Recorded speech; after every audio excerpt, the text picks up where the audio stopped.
Hello વિદ્યાર્થી મિત્રો, જય હિન્દ. હું વિમલ રાજ્યા. હવે આપણે ધોરણ 10 અને 12 માટે આગળ 2 ટોપિક કરી ચૂક્યા.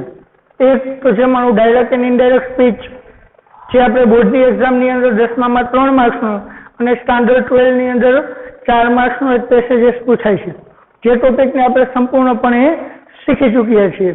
ત્યાર પછી ચેન્જિંગ ધ ટેક્સ્ટ, જે પણ 10માં અને 12માં બંનેમાં 4 માર્કનું પૂછાય છે. હવે ચેન્જિંગ ધ ટેક્સ્ટની અંદર આપણે બધા જ ટોપિકો પૂર્ણ કર્યા, જેમ કે change the voice, change the number, change the person, change the tense અને ચેન્જ ધ જેન્ડર.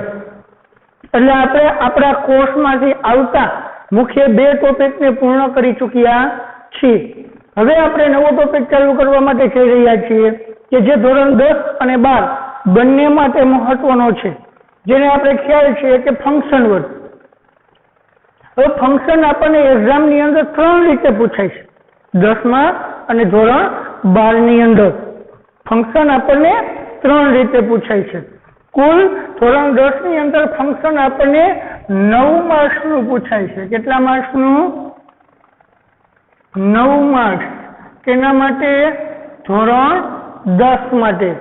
અને ધોરણ 12 માટે ફંક્શન આપણને 12 માર્ક્સનું પૂછાય છે. કેટલાનું?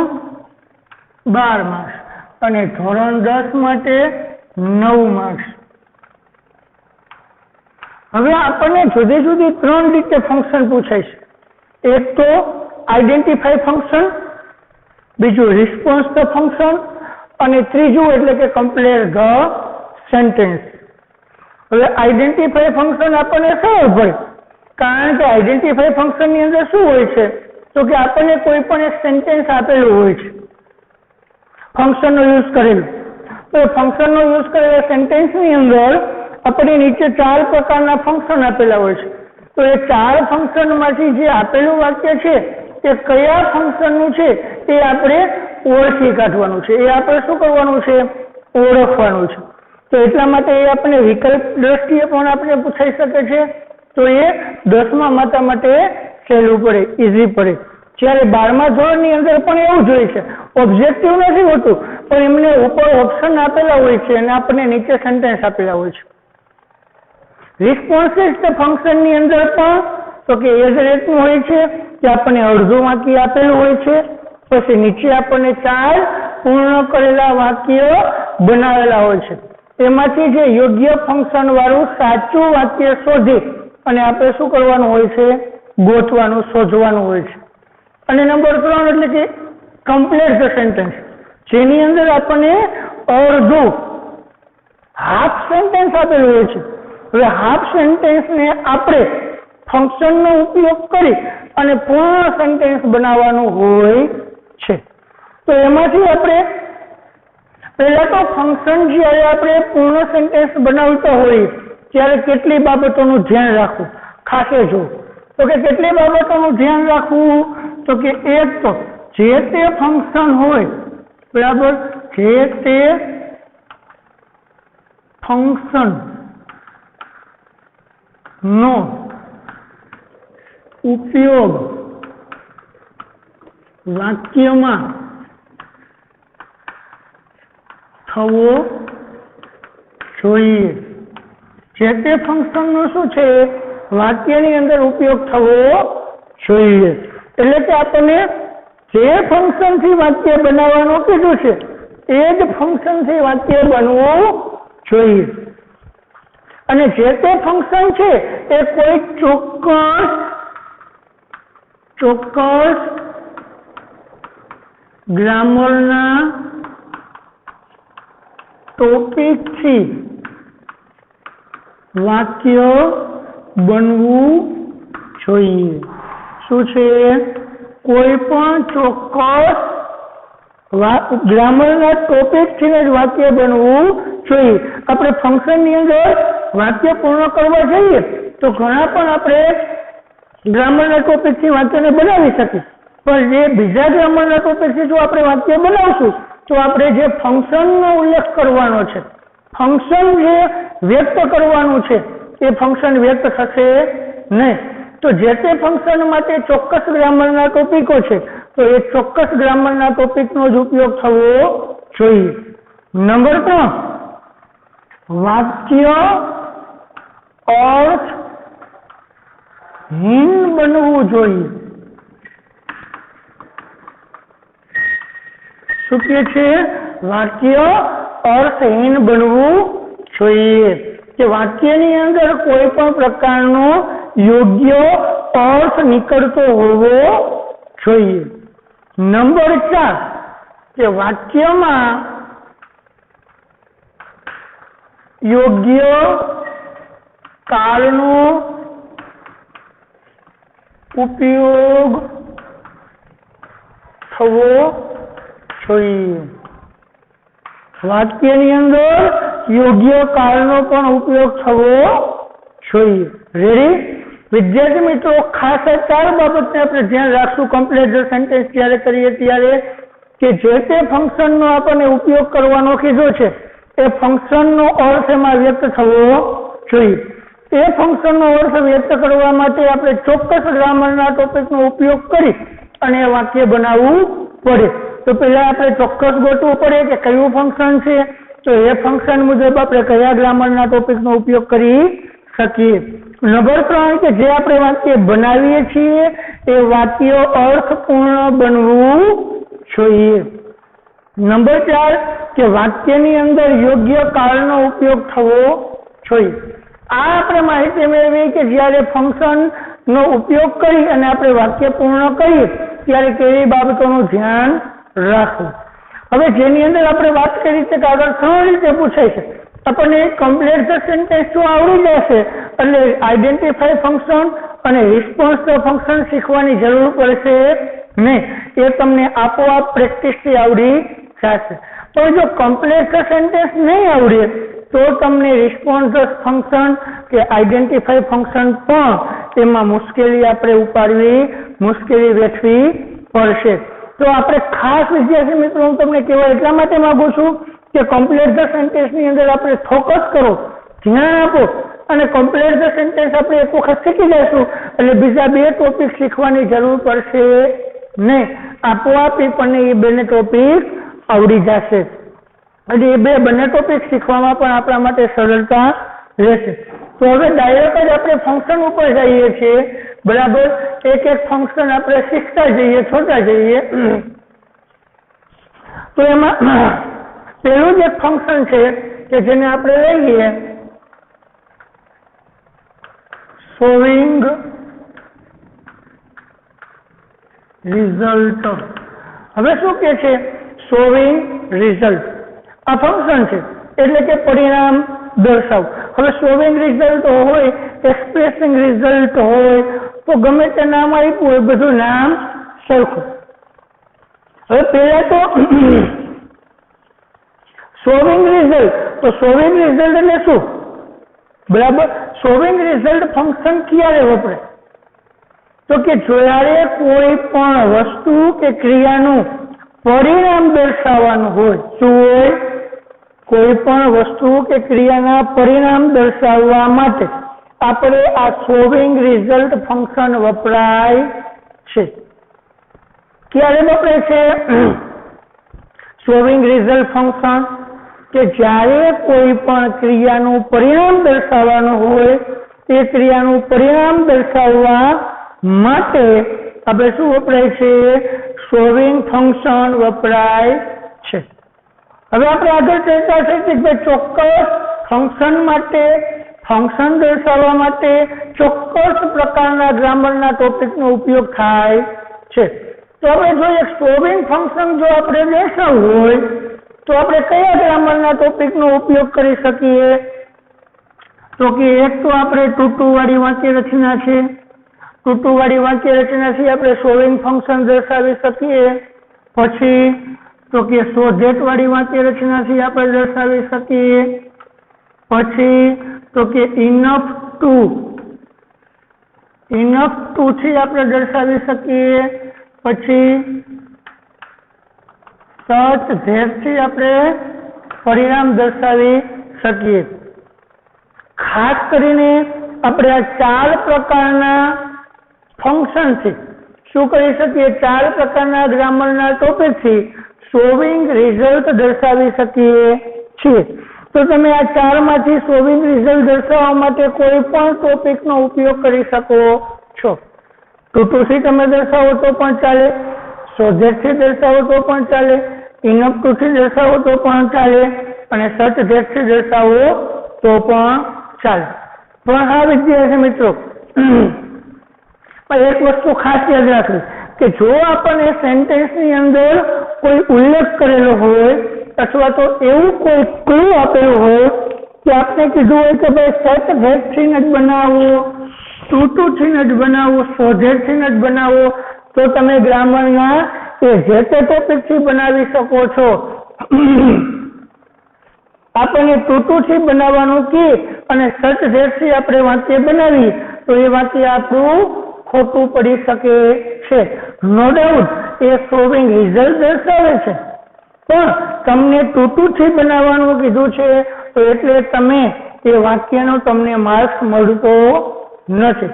તો એ ખાસ ધ્યાન રાખજો કે આપણને વાક્યની અંદર એવો કોઈ ક્લુ આપેલો છે કે ગ્રામરના કયા ટોપિકથી બનાવવું. જો ક્લુ આપેલો હોય તો એ ગ્રામરનો ટોપિક ઓળખો, ન આપેલ હોય તો તમે 4 માંથી કોઈ પણથી બનાવી શકો. તો એમાં આપણે પહેલા 2 to ની વાક્ય રચના જોઈએ. બરાબર, 2 to ની વાક્ય રચનામાં શું હોય છે? વાક્ય રચના યાદ રાખો એટલે એકદમ ઈઝી જ છે. પહેલા શું આવે? કર્તા, પછી ક્રિયાપદ, પછી TOO2, પછી વિશેષણ, પછી TO2 પ્લસ ક્રિયાપદનું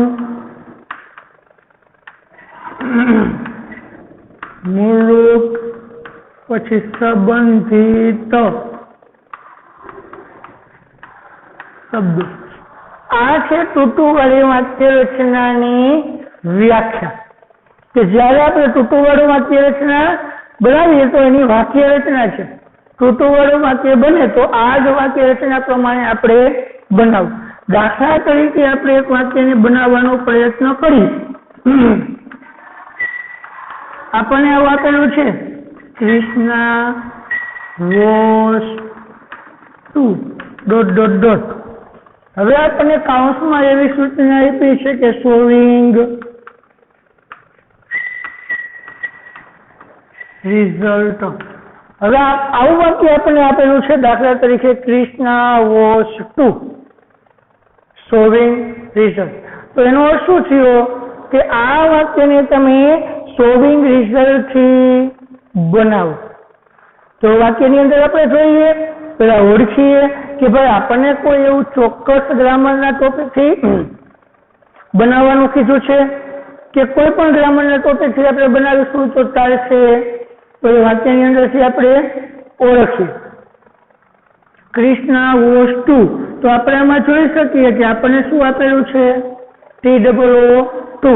તો એનો અર્થ એવો થયો કે આપણને એવું કીધું છે ચોક્કસ ગ્રામરના ટોપિકથી કે 2 to વાળા ટોપિકથી તમે વાક્ય બનાવો. તો આ વાક્યને આપણે સોધેટથી, ઇનફ ટુ થી કે સચ ધેટથી બનાવી તો યોગ્ય કહેવાય નહીં. વાક્ય તમારે એમાં રિઝલ્ટ દર્શાવશે, ફંક્શન વ્યક્ત થશે, પણ આપણને 2 થી બનાવવાનું કીધું છે તો એ માર્ક મેળવવા માટે યોગ્ય વાક્ય નથી. માર્ક મેળવવા માટે તમે ત્યારે જ યોગ્ય કે પર્યાપ્ત છો કે જ્યારે તમે એ 2 to થી આપણે આપેલા દર્શાવેલા ગ્રામરના ટોપિકથી આપણે વાક્ય બનાવી તો જ. તો આપણે આમાં જોઈ શકીએ છીએ કે આપણને 2 to થી બનાવવાનું કીધું છે. તો હવે આપણે 2 to ની વાક્ય રચના પ્રમાણે વાક્ય બનાવીએ. પેલા ગુજરાતીમાં વાક્ય પૂરું કરી લેવાનું, રિઝલ્ટ બતાવતું આપણે આપ્યું છે એનો પેલા અર્થ જાણી લીધું. હવે આપણને એવું કીધું કે કૃષ્ણા વોઝ ટુ, કૃષ્ણા હતી. હવે આપણે વાક્યની અંદર ઘટે શું? એક તો વિશેષણ. તો એ વાક્ય વિશેષણ નથી તો વિશેષણ મૂકવાનું. હવે વિશેષણ કેવું મૂકવાનું? કે જે બીજું ક્રિયાપદ આપણે મૂકી એ ક્રિયા કરી શકે નહીં. એ વિશેષણને કારણે જે આપણે બીજું ક્રિયાપદ મૂકતા હોય ને એ ક્રિયાપદ ક્રિયા કરી શકતું હોવું જોઈએ નહીં. આપણે એવું વિશેષણ મૂકવાનું.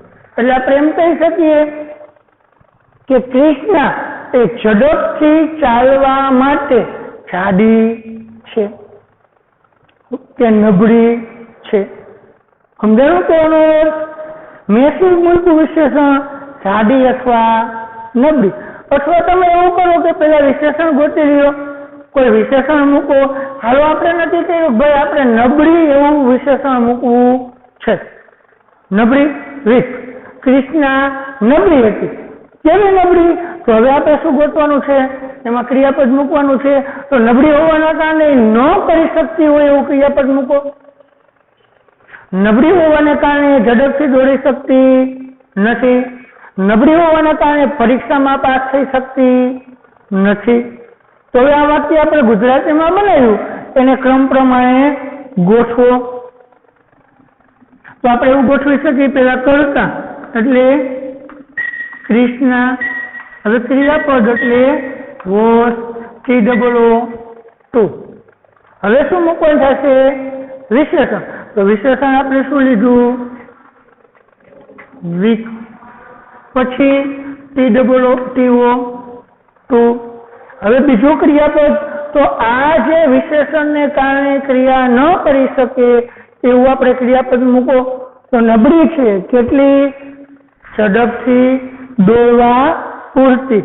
તો ઝડપથી ચાલવું અથવા દોડવું. તો કે વોક ફાસ્ટ. બની ગયું વિદ્યાર્થી મિત્રો? આ છે TOO વાળી વાક્ય રચના. બસ માત્ર આ વાક્ય રચનાને અનુસરવાનું છે. એને અનુરૂપ તમારે વાક્ય બનાવવાનું છે. હજી એક વાક્યનું આપણે ઉદાહરણ લઈએ. બરાબર. હજી એક વાક્ય આપણે જોઈએ.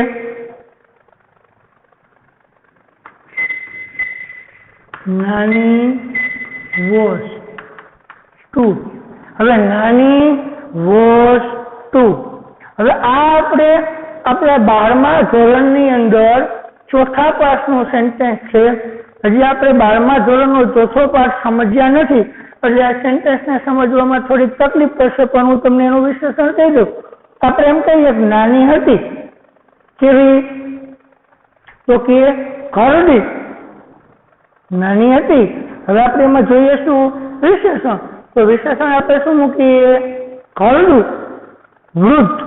નાની એટલી વૃદ્ધ હતી કે એ 12 કલાક કામ કરી શકે તેમ નથી, કે તે હાર્ડ વર્ક કરી શકે તેમ નથી.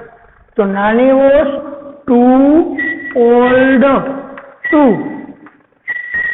Work hard. એટલે શું થયું?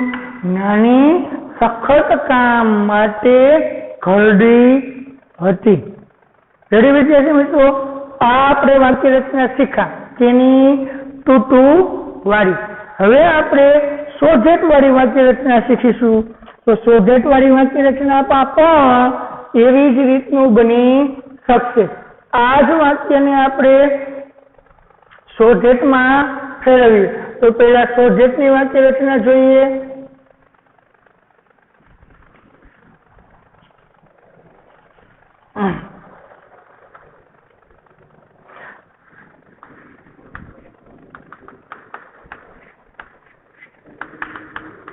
સોજેટમાં પહેલા શું આવશે?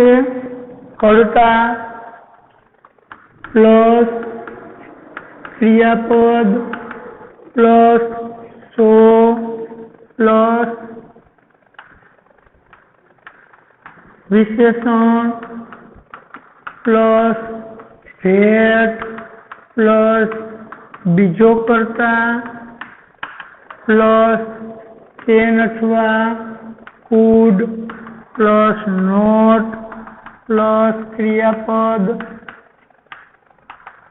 પ્લસ સંબંધિત શબ્દો. રેડી? આ સોજેટની વાક્ય રચના છે. શું છે સોજેટની વાક્ય રચના? પેલા કર્તા, ક્રિયાપદ, તો આ તો ટુમાં આવતું, એમાં ક્રિયાપદ પછી શું આવતું? TOO, આમાં શું આવશે? સો. આમાં વિશેષણ, આમાં પણ વિશેષણ, એમાં TO2 આવતું, આમાં ધેટ, આમાં ડાયરેક્ટ ક્રિયાપદ આવતું. હવે અહીંયાથી બીજું વાક્ય બનાવવાનું થશે, એટલે બીજો કર્તા, પછી કેન અથવા કુડ, પછી નોટ, પછી ક્રિયાપદ, પછી એને જો સંબંધિત કોઈ શબ્દ હોય તો એને સંબંધિત શબ્દ આપણે મૂકવાનો થશે. હવે એ જ વાક્ય જે આપણે બનાવ્યું હતું એ જ વાક્યને આપણે સોજેટથી બનાવી. કૃષ્ણા વોઝ સો, ખાલી જગ્યા. હવે આપણને આવેલું છે કે સોવિંગ,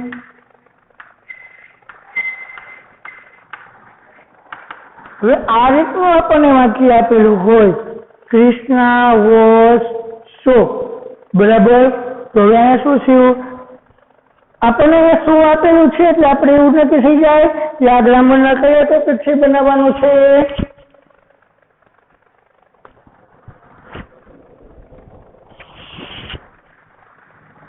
ત્યાં આપણને શું આપેલું છે એટલે એવું આપણને ક્લુ આપ્યું કે ભાઈ આ ગ્રામરના ટોપિક તમે સોજેટથી જ વાક્ય બનાવો. તો સોજેટ કૃષ્ણા એટલી ઘરડી હતી, એટલી નબળી હતી કે તે ઝડપથી ચાલી શકતી ન હતી. આવું આપણે ગુજરાતીમાં વાક્ય બનાવ્યું. પહેલા ગુજરાતીમાં વાક્ય તમે નિશ્ચિત કરી લ્યો ક્રિયાપદ અને વિશેષણ મૂકીને. કે વિશેષણ આપણે શું મૂક્યું? નબળી. તો કૃષ્ણા એ નબળી હતી, નબળી હોવાના કારણે ક્રિયા ન કરી શકતી હોય એવું ક્રિયાપદ લઈ લ્યો. કૃષ્ણા એટલી નબળી હતી કે તે ઝડપથી ચાલી શકતી ન હતી. તો હવે એને આપણે આ વાક્ય રચના પ્રમાણે શું કરો? ગોઠવી દો. તો શું થશે? પેલા કર્તા, કર્તા એટલે કૃષ્ણા, પછી ક્રિયાપદ એટલે વોઝ, પછી સો. હવે વિશેષણ તો નબળી એટલે આપણે શું લીધું? વીક, પછી ધેટ. હવે બીજું વાક્ય તો બીજો કર્તા, તો બીજો કર્તા એટલે કોણ? તેણી.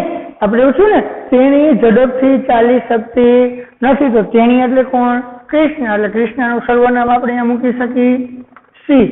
હવે કેન અથવા કુડ, કારણ કે ક્ષમતા દર્શાવવા માટે. તો કેન ક્યારે મૂકવું અને કુડ ક્યારે મૂકવું? જો આપણને આગળનું વાક્ય છે એ વર્તમાન કાળનું આપેલું હોય, કયા કાળનું? તો અહીંયા વર્તમાનની શક્તિ દર્શાવવી પડે. આગળનું વાક્ય આપણને અહીંયા ભૂતકાળનું આપેલું હોય તો અહીંયા કઈ શક્તિ દર્શાવવી પડે? ભૂતકાળનું. બરાબર. આપણે એમ કીધું છે કે કૃષ્ણા એ નબળી હતી.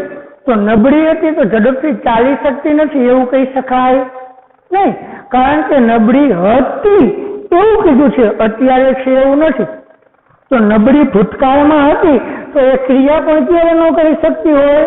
ભૂતકાળમાં જ ન કરી શકતી હોય. તો એટલા માટે અહીંયા કાળનું મેં તમને કીધું તો ખાસ ધ્યાન રાખવાનું. તો કાળનું ધ્યાન એ જ રાખવાનું, આગળનું વાક્ય જે કાળમાં છે, જે ક્રિયા જે કાળમાં બને છે, જ્યાં સમયે બને છે એ સમયને સંબંધિત યોગ્ય સમયે જ પાછળના વાક્યમાં આપણે લેવો જોઈએ. તો એટલા માટે આપણે એવું કહી શકીએ કે કૃષ્ણા નબળી હતી એટલે ઝડપથી ચાલી શકતી ન હતી. તો આપણે ભૂતકાળ લેવાનું અને લાંબુ યાદ ન રાખીએ તો એટલું યાદ રાખીએ એટલે આપણે ખબર પડી જાય કે જો આગળ આપણને વર્તમાન કાળ આપેલો હોય તો અહીંયા આપણે કેમ લઈ શકીએ, આગળ આપણને ભૂતકાળ આપેલો હોય તો અહીં આપણે કુડ લઈ શકીએ. તો અહીંયા આપણને કેવો કાળ આપેલો છે? ભૂતકાળ આપેલો છે, તો આપણે અહીંયા કુડ લેવાનું થશે એટલે સી કુડ. હવે નોટ એમનું નકાર ક્રિયા દર્શાવવાની છે, ક્રિયા નથી કરી શકતું એટલે હવે ક્રિયાપદનું કેન અથવા કુડ મોડલ સાથે હંમેશા કેવું ક્રિયાપદ હોય? મોડલ એક્ઝિલરી સાથે હંમેશા ક્રિયાપદનું મૂળ રૂપ જ આવે. તો અહીંયા શું આવશે? વોક. હવે સંબંધિત શબ્દ તો આપણે ફાસ્ટ શબ્દને ઉમેર્યું. Krishna was so weak that she could not walk fast. હવે નાની વાળું જ વાક્ય ફરી પાછું આપણે બનાવીએ. નાની was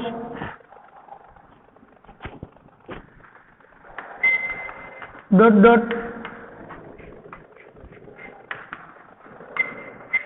showing result. બરાબર. આ પાછું વાક્ય આપેલું છે કે નાની was so, નાની હતી. હવે એને આપણે કેવું બનાવવાનું છે? રિઝલ્ટ દર્શાવતું. તો હવે એમાં આપણને વિશેષણ આપેલું નથી, તો પેલા વિશેષણ ગોતી લઈએ અને પછી એ વિશેષણને સંબંધિત શું મૂકી દઈએ? ક્રિયાપદ. તો આપણે વિશેષણોમાં મૂક્યું હતું એ જ મૂકીએ. ટૂંકમાં મૂક્યું હતું એ કે નાની એટલી ઘરડી હતી, તો ક્રિયાપદ પણ આપણે એટલે લઈ શકીએ કે તે હાર્ડ વર્ક કરી શકતી ન હતી. નાની એટલી ઘરડી હતી કે તે હાર્ડવર્ક સખત કામ કરી શકતી ન હતી. તો એ વાક્યને ક્રમમાં ગોઠવો. પેલા કરતા, તો કરતા કોણ થયું? નાની. પછી ક્રિયાપદ, તો શું થયું? વોઝ. પછી સો. હવે વિશેષણ, તો વિશેષણ શું લીધું હતું આપણે? ઘરડી, વૃદ્ધ એટલે ઓલ્ડ. હવે ધેટ. બરાબર. હવે બીજો કરતા, તો તેણી હાર્ડવર્ક કરી શકતી ન હતી, તો બીજો કરતા તેણી. તેણી એટલે સી. ભૂતકાળ એટલે could not do hard work. તેણી સખત કામ કરી શકતી નથી. રેડી વિદ્યાર્થી મિત્રો? આ થયું આપણે શોવિંગ રિઝલ્ટ. એટલે રિઝલ્ટ દર્શાવતા ફંક્શનની અંદરથી ટુ વાળી વાક્ય રચના શીખ્યા. હવે આ થઈ આપણી શોધેટ વાળી વાક્ય રચના. હવે બે વાક્ય રચના આપણી પૂરી થઈ ગઈ. એક તો રિઝલ્ટ દર્શાવવા માટે ટુ, બીજું રિઝલ્ટ દર્શાવવા માટે શોધેટ વાળી વાક્ય રચના. હવે આપણે રિઝલ્ટ દર્શાવવા માટે જોઈએ ઇનફ ટુ વાળી વાક્ય રચના. હવે ઇનફ ટુ વાળી વાક્ય રચનામાં પહેલા શું હશે? તો કે ટુ અને શોધેટ એ બંને આમ જોઈએ તો એક જ વાક્ય રચના જેવું હતું, પણ જેની અંદર ટુ ની અંદર ડાયરેક્ટલી તમારે ક્રિયાપદથી વાક્ય બીજા પહેલા વાક્ય સાથે પાછળનું વાક્ય જોડાઈ જતું. જ્યારે શોધેટ વાળી વાક્ય રચનાની અંદર શું થયું? આપણે કે પાછળનું વાક્ય જોડવા માટે બીજા વાક્યમાં કરતા ફરી પાછો મૂકી અને આખું વાક્ય આપણે એને બનાવવું પડતું. હવે આપણે ઇનફ ટુ વાળી વાક્ય રચના. કઈ? ઇનફ ટુ વાળી વાક્ય રચના. તો ઇનફ ટુ વાળી વાક્ય રચનાની અંદર શું આવશે? પેલા કરતા. બરાબર. શું આવશે? પેલા કરતા, પછી ક્રિયાપદ, પછી વિશેષણ. જો ખાસ ધ્યાન રાખજો, ઓમાં શું આવતું? કરતા, ક્રિયાપદ, સો અથવા ટુ, પછી વિશેષણ આવતું. આમાં શું આવશે? કરતા, ક્રિયાપદ, પછી તરત જ વિશેષણ, અને એમના પછી આવશે ઇનફ ટુ. એમના પછી આવશે ક્રિયાપદ, પછી આવશે સંબંધિત શબ્દો. રેડી? તો આપણે એક વાક્ય લખીએ.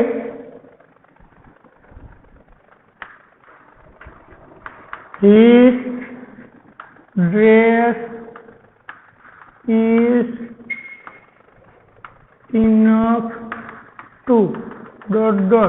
એમાં આપણને આપેલું હોય કે શોવિંગ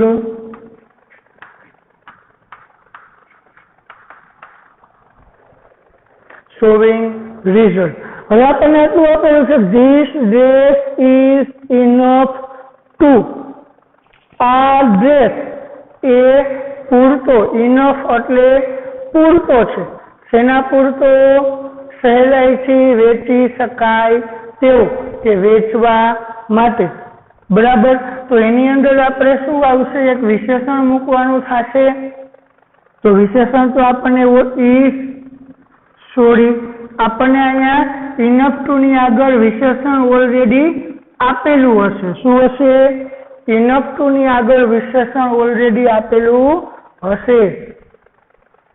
અને જો ન આપ્યું હોય તો આપણે ઘરનું વિશેષણ મૂકી દેવું. Is good enough to. હવે આપણને વિશેષણ તો આપેલું છે, તો હવે આપણે માત્ર ને માત્ર વિશેષણની આધારે શું ગોતવાનું થશે? વિશેષણને આધારે ક્રિયાપદ. આ ડ્રેસ ગુડ, વિશેષણ આપેલું છે. આ ડ્રેસ એ પૂરતો સારો છે. શેના માટે પૂરતો સારો છે? વેચવા માટે, સહેલાઈથી વેચી શકાય એ માટે ને. તો શું આપણે કહી શકીએ કે પેલા કરતા this dress is enough is good enough to. હવે શું આવ્યું? પેલા કરતા, ક્રિયાપદ, વિશેષણ, ઇનફ ટુ. હવે આપણે આ વિશેષણને આધારે શું મૂકવાનું છે? શું મૂકવાનું છે? ક્રિયાપદ. તો વેચવા પૂરતો, તો વેચવા પૂરતો એટલે બી સોલ્ડ. હવે એમને બી શું કામ મૂક્યું? કે ભાઈ વાક્ય રચના કેવી થાય? કરતા પેસિવ છે. કેવો છે? કારણ કે ડ્રેસ એ પોતે વેચવાની ક્રિયા કરી શકતો નથી, તો એને બીજા દ્વારા વેચી શકાય. તો આપણે વેચાઈ શકે એ પૂરતો સારો છે એવું કહી શકીએ ને. ટુ બી સોલ્ડ એટલે વેચવા પૂરતો સારો છે. વધારેનો સંબંધિત શબ્દ તમારે કાંઈ ઉમેરવું હોય તો ઉમેરી શકો, અને ન ઉમેરો તો પણ ચાલે. વધારાનો માનો ઇઝીલી મારે મૂકવું છે તો હું મૂકી શકું. હવે બીજું આપણે એવું સેન્ટેન્સ બનાવી શકીએ.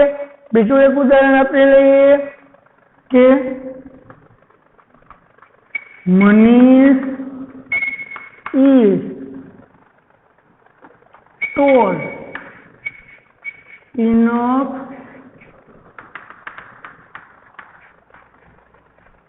showing result. હવે વાક્ય છે કે મનીષ ઇઝ ટોલ્ડ ઇનફ. શું દર્શાવવાનું? Showing result. તો આપણને વિશેષણ આપેલું છે. મનીષ એ પૂરતો ઊંચો છે, તો એનેથી એક ક્રિયા કરી શકતો હોય એવું ક્રિયાપદ લઈ લ્યો. તો આપણે ગુજરાતીમાં એમ બનાવી શકીએ કે મનીષ એ મારી પરસવા માટે એ અડવા પૂરતો ઊંચો છે. તો આપણે એને એમ બનાવી શકીએ કે Manish is told enough to touch the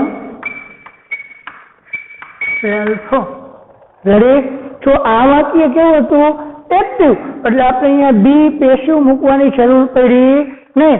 વાક્ય આગળનો જે કર્તા આપેલો છે એ પોતે જ ક્રિયા કરતો હોય તો ટુ સાથે હંમેશા ક્રિયાપદનું કેવું રૂપ આવે? મૂળ રૂપ. પણ પોતે ક્રિયા ન કરતો હોય તો આપણે પેસિવ વાક્ય રચના બનાવવી પડે. તો પેસિવ બનાવીએ એટલે શું થઈ જાય? બી પ્લસ ભૂતપૂર્વજન. એટલે અહીં મેં બી પ્લસ ભૂતપૂર્વજનનો ઉપયોગ કર્યો. આ એક્ટિવ વાક્ય છે એટલે ટુ સાથે મૂળ રૂપનો ઉપયોગ કર્યો. હવે ત્યાર પછી એટલે આપણે ત્રીજી વાક્ય રચના ઇનફ ટુ થઈ ગઈ. હવે લાસ્ટ વાક્ય રચના એટલે કે સચ ધેટ. તો હવે આપણે સચ ધેટની વાક્ય રચના પણ જોશું. બરાબર? હવે આપણે એક્ઝામની અંદર સચ ધેટ વાળું વાક્ય પૂછાવાની શક્યતા તો સાવ ઓછી. મોસ્ટ આઈએમપી ટોપિક છે. શું છે? મોસ્ટ આઈએમપી આ પોઈન્ટ છે, પણ જેની અંદર ખાસ કરીને આ બે ટોપિક વધુ પૂછાય છે, ટુ અથવા શો ધેટ વાળો. કયા બે? ટુ अथवा so that। હવે એમાં શું થશે? હવે આપણે such that શું આવશે? such that વાળી વાક્ય રચના જોઈએ। કઈ વાક્ય રચના? such that। તો such that ની અંદર શું આવશે? પેલા કર્તા પ્લસ ક્રિયાપદ શું આવશે? પેલા કર્તા પ્લસ ક્રિયાપદ પ્લસ સચ, સચની સાથે એ અથવા એન પ્લસ નાઉન, એટલે કે જે પણ કોઈ નામનો ઉપયોગ થયો હોય એ શું આવશે? એ નામ। જે નામનો ઉપયોગ થયો હોય એ નામ। પછી that, પછી કર્તા, એટલે કે પેલું સત અને જેટથી વાક્ય જોઈન્ટ થયું એટલે પેલું વાક્ય પૂર્ણ થશે। પૂર્ણ થાય એટલે પછી બીજો કર્તા, અને બીજો કર્તા પછી હંમેશા એને સંબંધિત શું આવે? ક્રિયાપદ। સચ જેટ વાળી વાક્ય રચનામાં આ રીતે।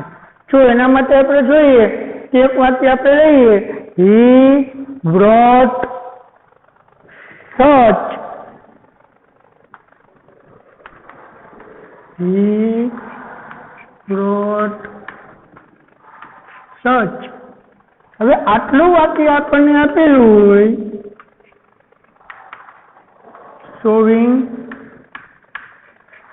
result, આવું વાક્ય વિદ્યાર્થી મિત્રો આપણને આપેલું હોય કે he brought such। હવે સચ આપ્યું છે એટલે આપણને એવો આઈડિયા આવી ગયો કે સચ ધેટ થી શું થાય? સચ ધેટ થી બનશે। તો એની અંદર પણ આપણે પેલા કર્તા છે, ક્રિયાપદ છે, સચ છે। હવે કોઈ પણ એક નાઉન એટલે નામ મૂકવાનું, તો નામ શેના આધારે? આ જે ક્રિયાપદ છે એના આધારે। તો એને કંઈક લખ્યું તો લખવાના અર્થમાં નામ લેવાનું। તો આપણે એમ કહી શકીએ તેમને એક પોયમ લખી, તેમને એક એસે લખ્યો, આવું કોઈ પણ વસ્તુ લઈએ કે તો કે તેમને એવી પોયમ લખી હતી કે પાછળથી એના આધારે બીજી ક્રિયા ન કરી શકે એવું મૂકજો, કે કોઈ તેમને સમજી શકતું નથી। તો શું થશે? આપણે ગુજરાતીમાં શું બનાવ્યું? તેમને એક એવી પોયમ લખી કે કોઈ જ તેમને સમજી શકતું નથી। તો પેલા કર્તા એટલે he, ક્રિયાપદ એટલે wrote, પછી સચ, બરાબર, કર્તા ક્રિયાપદ સચ। હવે એ અથવા એન, તો નાઉન આપણે પોયમ મૂકશું, તો પોયમ છે એટલે એ, he wrote a poem, such a poem that। હવે કર્તા કોઈ પણ એટલે nobody could understand, કોઈ જ તેમને સમજી શકતું નથી। રેડી વિદ્યાર્થી મિત્રો, અહીંયા આપણો આ ફંક્શનનો શોવિંગ રિઝલ્ટનો ટોપિક પૂર્ણ થાય છે। આ ટોપિક સમજવા માટે તમને થોડુંક અત્યારે આમ ડિફિકલ્ટ લાગશે, પણ ખરેખર ડિફિકલ્ટ નથી। એ ટોપિક સંપૂર્ણપણે તમારી પ્રેક્ટિસ ઉપર ડિપેન્ડેન્ટ છે, આધારિત છે। તમે જેટલા આવા વાક્યોની વધારે પ્રેક્ટિસ કરશો એટલું તમને આ સમજવામાં, પોતાની જાતે બનાવવામાં તમને સરળ રહેશે। કારણ કે આમાં આપણે જાતે મૌલિકતાનો ઉપયોગ કરવો પડે છે, જાતે વાક્યો બનાવવા પડે છે અર્થપૂર્ણ, ગ્રામરનો ટોપિક ગોતવો પડે છે। તો આ બધું જ કરવા માટે અત્યારે કોઈ ટેન્શન ન લેતા, પણ ગ્રામરના આ ટોપિકની તમે પ્રેક્ટિસ કરજો એટલે તમને જરૂર આવશે। અને આ મોસ્ટ આઈએમપી છે। ફંક્શન કેવું ફંક્શન હતું? Showing result. શોવિંગ રિઝલ્ટ એના માટે વપરાય છે કોઈ પણ ક્રિયાનું પરિણામ દર્શાવવા માટે। પરિણામ દર્શાવવા માટે કયા ગ્રામરના ટોપિકનો ઉપયોગ થાય? ટુ ટુ વાળા, સો ધેટ, ઇનફ ટુ અને સચ ધેટ। તો આ ચારેય ટોપિક આપણે શીખી લીધા। એ વાક્ય રચના ખાસ એની યાદ રાખી લેવી અને આ વાક્યની પ્રેક્ટિસ કરવી। તો હવે આપણે નેક્સ્ટ ટોપિક સાથે નેક્સ્ટ વિડીયોમાં મળીશું।